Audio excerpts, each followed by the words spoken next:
The Little Prince, beautiful animation mixed with dull characters and a story that gave the classic novella the Lorax treatment. Sergeant Stubby, an American hero.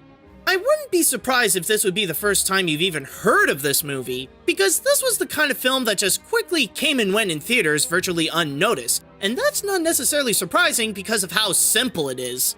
Nothing wrong with simplicity, but Stubby would present itself as a very safe and very sugar-coated feature crafted exclusively for kids, which really doesn't help with the fact that this is supposed to be based on the true story of the most renowned dog that served in World War I. Seriously, this is probably the only war movie that spends most of its time telling the dog how much of a good boy he is. But before you get any ideas about this film, I just want to emphasize that this is not to say that this is a bad movie. On its own, it's actually pretty decent. The animation's okay, it doesn't do anything stupid like lowbrow jokes or pop culture references, and it does deliver a lot of heartwarming moments. I could even say that everything in the film is at least passable. So with that said, how did it end up in the bottom pile? Well, this is one of those cases that it's not because it did anything wrong, it's just that there were others that did better. So it's more of a coincidence that it would find itself here. Stubby may not be great, but at least he served his duty as a movie. The dog is trying to warn us! My Little Pony the movie definitely satisfies the fans of the show, but non-fans will think, well, it exists. And finally, Leap, or Ballerina. Could have been a really nice animated film if it weren't for the terrible voice acting. Cars 3. Similar to The Nutjob 2, this is one of those sequels that very few people asked for, especially after the embarrassing results of Cars 2. But, to its credit, after getting our full attention by teasing Lightning McQueen's near-death experience, it did show that the franchise improved itself since last time. What made this film work more than its predecessor is that the focus is back onto what Cars is all about: racing. No more out-of-place spy stories, Mater isn't dominating the movie, and it does take itself more seriously to honor the sport of NASCAR racing. Sure, it has a pretty mediocre script, which makes it feel more like your typical sports movie with a lot of elements taken from the Rocky films, but it does succeed in its main selling points. The animation is quite solid, the racing scenes are enjoyable, and it adds a sweet tribute to Paul Newman, who played Doc Hudson in the first film.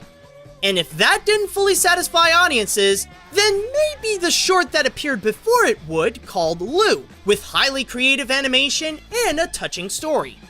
It's geared more for racing fans, and people would still say it's one of the weaker Pixar films, but it is still a good ride. You'll never be as fast as Storm, but you can be smarter than him. The Angry Birds Movie 2. It may be your typically generic animated kids flick, but I'll give it credit that there is a bit more effort put onto this one. Romeo and Juliet. I just want to let you guys know that this isn't really a bad film. If you want to watch it, you can give it a try, it wouldn't hurt. But it's just that comparing to films like Rio and Winnie the Pooh, it seems a little subpar. The biggest flaw I find is that there's nothing really original about this film, and because of it, it doesn't feel fresh. Okay, yes, there are garden gnomes, but they use them like in Toy Story, like when humans would come, they become inanimate. Yes, it's a Romeo and Juliet adaptation, but it's explained in a way that it's too simple. Yes, the soundtrack is good, but that's because it's nothing but Elton John songs that has nothing to do with the movie. And being an executive producer doesn't count. But, like I said, it's not really bad. There are some good qualities about this film, like the animation is nice, sometimes it can be clever, and the main characters are enjoyable and witty. The rest, however, like the other characters, the humor, and more are mostly a hit and miss. Again, it's not terrible, but it doesn't offer as much comparing to others.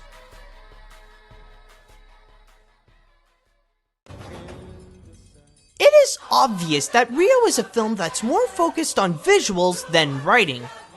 Even though the animation, some of the little details, and the songs are very nice, and the effort really paid off, but they would focus on it too much that the story and some of the characters didn't come out as well as we hoped. The one thing I'm really surprised that they didn't do is make a reference to Angry Birds. Fox marketed the hell out of this movie with that game, with a secret Super Bowl level, and even an entire Angry Birds game dedicated to Rio. I know they have some small round birds in the movie, but you'd think that at least one bird would shoot out of some sort of slingshot, or have Nigel hire some egg-stealing pigs. Mr. Peabody and Sherman. Based on the classic cartoon series by Jay Ward, this movie's level of quality would all depend on what parts would feel like it would be from the original show. If it was only added for the movie, then it doesn't work. Characters like Penny or Mrs. Grunion are just obnoxious, and the side plot of people questioning Mr. Peabody because he's a dog makes absolutely no sense, considering that he's the most interesting being who ever lived. But what does feel like it was taken from the show, then the movie becomes good and well adapted. The story still holds the spirit of the original cartoon, the animation is nicely done, and the characters, especially the historical figures, do make the film enjoyable and funny. It may not be on the best list, but it most certainly is the best film based on a Jay Ward cartoon.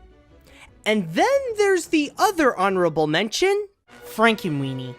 In 1984, Tim Burton made this 30-minute live-action short about a boy who wanted to bring his dog back to life. 28 years later, Tim tried to do the same thing with his short, and it didn't turn out to be like he'd expect. The thing that this movie fails to capture from the short is the relationship between the boy and his dog, which is its biggest charm. Outside of Sparky, the characters that were from the short, like Victor and his parents, are so bland and dull that you just don't care about them at all. Not only that, but it also makes anything from the original, story-wise here, feel like a lazier retelling of something like E.T. But when I said that it didn't turn out to be like he'd expect, I didn't mean that it didn't turn out good. The movie works in a different way. You see, the star of the movie is the ideology of bringing animals back from the dead, and they give us many great examples in the third act of the movie, which is pretty much the highlight. It also helps that the characters other than Victor are very interesting and likably weird that only Tim Burton can make. And like Paranorman, it's another good film to watch during the Halloween time. It just goes to show that sometimes, things can work out for reasons that you didn't plan out.